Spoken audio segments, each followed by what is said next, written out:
Hello again. The condemnation of British colonialism continues apace, with statues, paintings, houses, street names all becoming unacceptable due to their association with colonialism. It seems today that colonialism is regarded by all progressive people in the West as an unmitigated evil.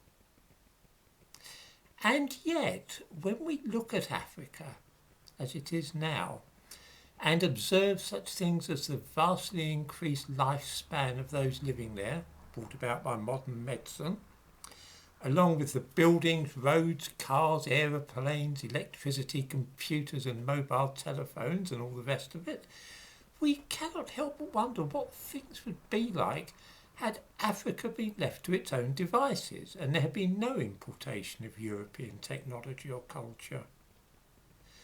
Leaving aside Egypt, which is more properly considered as part of the Fertile Crescent, that part of the Middle East in which much of our civilization has its roots, what did Africa create before the arrival of white Europeans in the 15th and 16th centuries?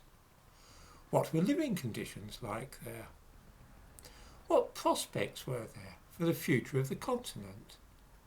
Looking at questions of this kind might tell us whether or not colonialism was a blessing or a curse for the average African. Taking these questions in turn, let us begin by asking what was created or invented in Africa before the 16th century, when the Renaissance was flowering in Europe. Just to remind ourselves of the world outside Africa, there were clocks, watches, magnetic compasses, ocean-going ships, writing, printing presses, algebra, gunpowder, stone buildings, cranes, pulleys, spinning wheels, ceramics, thermometers, concrete, combination locks, spectacles, and 1,000 other things. Looking through some of my books on the subject of inventions, my house is like a lending library. I'm sure everybody knows this. I've got plenty of books on every subject. I'm particularly interested in technology and inventions. Looking through these books, the last things that I can see that seem to have been devised in Africa were spears and bone-tipped harpoons. This was around 35,000 years ago. Since then, nothing. No new inventions from Africa. When the Portuguese arrived in sub-Saharan Africa at the end of the 15th century, the nearest thing they found to civilization was a large collection of mud huts surrounded by ditches and banks of earth. The huts were decorated with copper and bronze ornaments.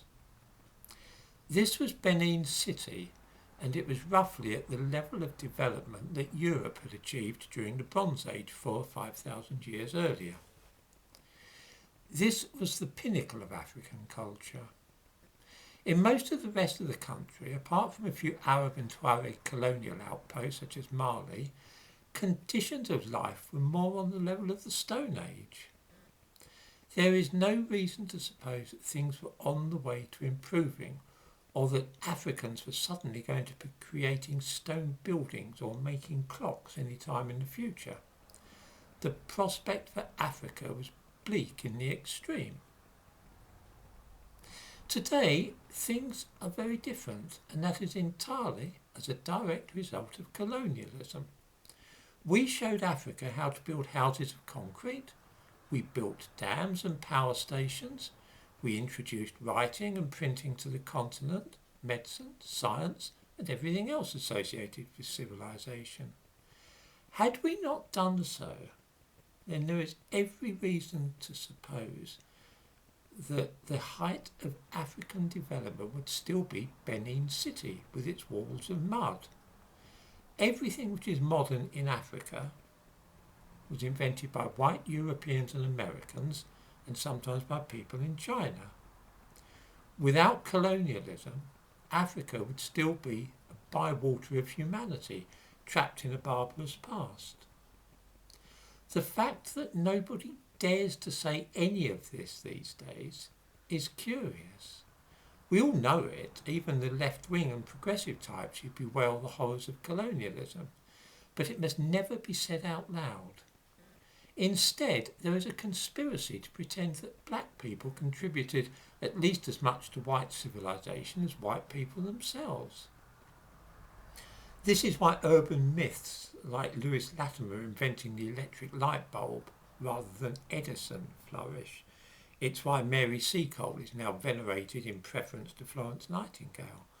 We are actually ashamed of our achievements and wish to conceal them, which is, I will remark, a shocking state of affairs. We should be proud of European civilization. It's nothing to be ashamed of.